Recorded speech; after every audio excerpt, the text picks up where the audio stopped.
Unit 5. Expanding Your Horizons. Page 30. Exercise 1. Perspectives. Challenges of living abroad.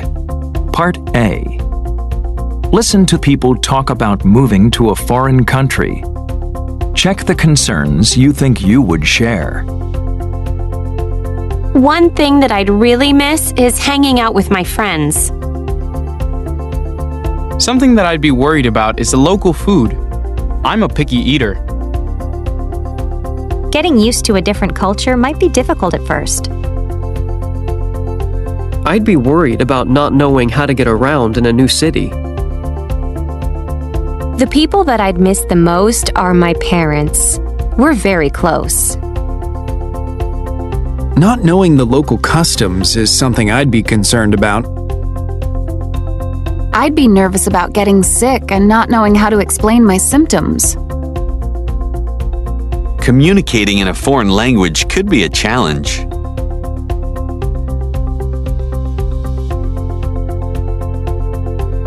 Page 31. Exercise 3.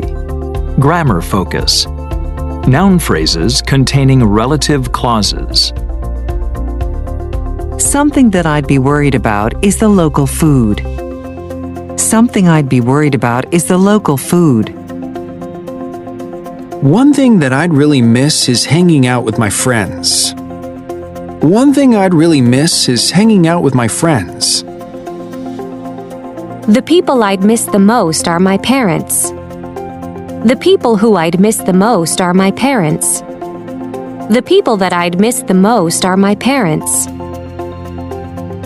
The local food is something that I'd be worried about.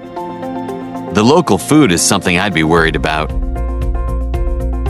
Hanging out with my friends is one thing that I'd really miss. Hanging out with my friends is one thing I'd really miss. My parents are the people I'd miss the most. My parents are the people who I'd miss the most. My parents are the people that I'd miss the most.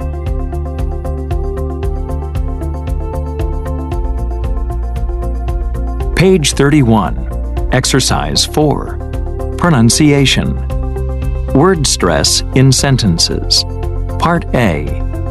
Listen and practice.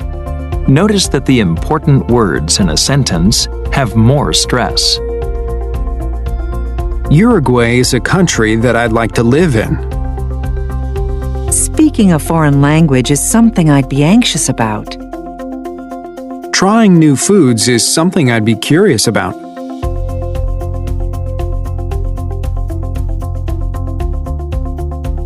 Page 33. Exercise 7. Conversation. Bring a small gift. Part A. Listen and practice. My boss invited my wife and me to dinner at his house. Oh, how nice! Yes, but what do you do here when you're invited to someone's house? Well, here in the US, it's the custom to bring a small gift. Like what? Oh, maybe some flowers or chocolates. And is it all right to bring our kids along?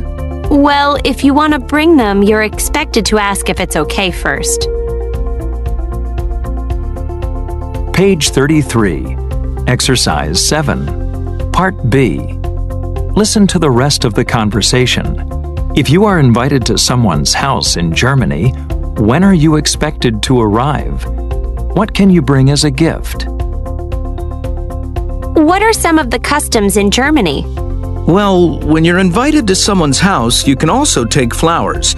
Not red roses, chrysanthemums, carnations, or lilies, but most other flowers are fine. When should you arrive? Should you arrive a little early? No, never. You're expected to arrive on time. Punctuality is very important in Germany. If you're going to be more than 15 minutes late, it's important to call the host. It's also the custom to write a short thank you note the following day. I like that.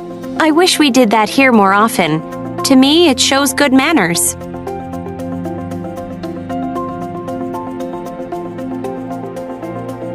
Page 33. Exercise 8. Grammar focus. Expectations. When you visit someone, it's the custom to bring a small gift. When you visit someone, you aren't supposed to arrive early. If you want to bring others, you're expected to ask if it's okay first. If you want to bring others, you're supposed to check with the host. If you want to bring others, it's not acceptable to bring them without asking.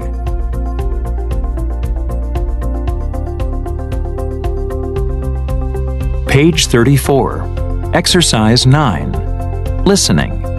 Different cultures. Part A. Listen to people describe customs they observed abroad. Complete the chart. 1. Carla. I lived in Saudi Arabia for a while. Women put something over their head and wear clothing that covers the whole body. At first, I felt uncomfortable and found it a real nuisance. But after a while, I got used to it and even started to like it. You feel really secure, and you also don't have to worry about what to wear all the time. 2. Nate. When I lived in Spain, I was surprised at how late in the evening people eat. When you're invited to dinner, you're expected to come around 9 o'clock, and you usually don't start dinner until 10. And people stay really late, sometimes until 2 in the morning or even later. I found that difficult. How do you get up and go to work the next day after eating and talking until 3 in the morning? 3. Shauna. One thing that I had to get used to when I was traveling in South Korea was the way people make noise when they drink soup.